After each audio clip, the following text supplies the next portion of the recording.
জয় রাধে, জয় নিতাই চৈতন্য। আশা করি ভগবানের কৃপায় আপনারা সবাই খুব ভালো আছেন এবং আনন্দিত আছেন। আমরা আজ এই আলোচনায় শ্রীমদ্ ভগবদ্গীতা 37তম শ্লোক আলোচনা করব। ভগবান 36তম শ্লোকে সুখ প্রাপ্তির জন্যে প্রথমে একটু হিন্টস দিলেন যে আমরা এই যে সুখ পাওয়ার জন্যে ইচ্ছা করি, আমাদের স্বভাব, কারণ আমরা সচ্চিদানন্দ অংশ, আমরা সুখ প্রাপ্তি করতে চাই, আমরা পরম আনন্দ প্রাপ্তি করতে চাই, এটা আমাদের স্বভাব, কারণ আমরা সচ্চিদানন্দের অংশ। কিন্তু বিষয়টি হচ্ছে যে আমি আগের শ্লোকে যেমন 36তম শ্লোকে আলোচনা করেছিলাম যে আমাদের পথটি পূর্ব দিকে যাওয়ার প্রয়োজন, কিন্তু আমরা যাই উত্তর দিকে। সেই কারণেই আমরা এই পথে যে ফল তা আমরা উল্টো পাই। এবার ভগবান কি বলছেন না, এই যে সুখ প্রাপ্তির পথটি কেমন হয়, তার সত্তা কি, ভগবান বলছেন এই শ্লোকে। আমরা অবশ্যই সেই প্রসঙ্গে আলোচনা করব। ভগবান বলছেন 37তম শ্লোকে মুখ্য যোগে যে यतादग्रे विषमिव परिणामेऽहमृतोपमं त्वत्सुखं सात्विकं प्रकृत्या मात्मा बुद्धि प्रजाद्ययम्।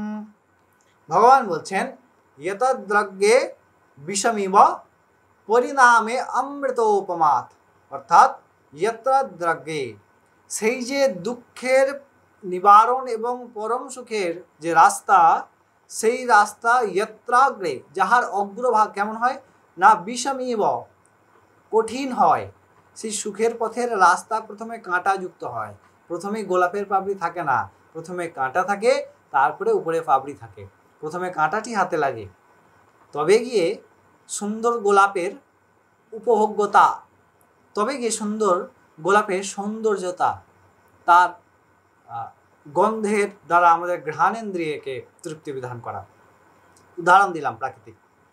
তো ভগবান বলছেন যেই পথ সুখের পথ, তার অগ্রে বিষমিব, অর্থাৎ কঠিন, বিষময়, দুঃখযুক্ত, ক্লেশযুক্ত, পরিণামে অমৃতোপমাৎ, বলছেন তার পরিণাম কেমন না, পরিণাম হচ্ছে অমৃতময়। পরিণাম কেমন না, অমৃতময়। তাহলে সেই অমৃত পথ, সুখের পথ যদি পেতে চাই, তবে প্রথমে আমাদের ক্লেশ করতেই হবে।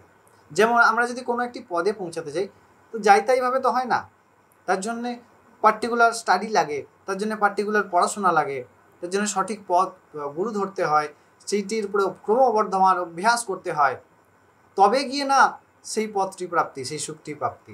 তো সেই রকম আনন্দ প্রাপ্তির জন্যে, সুখ প্রাপ্তির যে রাস্তাটি, সেটি শুরুই হয় দুঃখ দিয়ে, সেটি দুঃখ শুরুই হয় বিষ দিয়ে, তবে গিয়ে তার যে অন্তিম, তা হচ্ছে অমৃতময় হয়।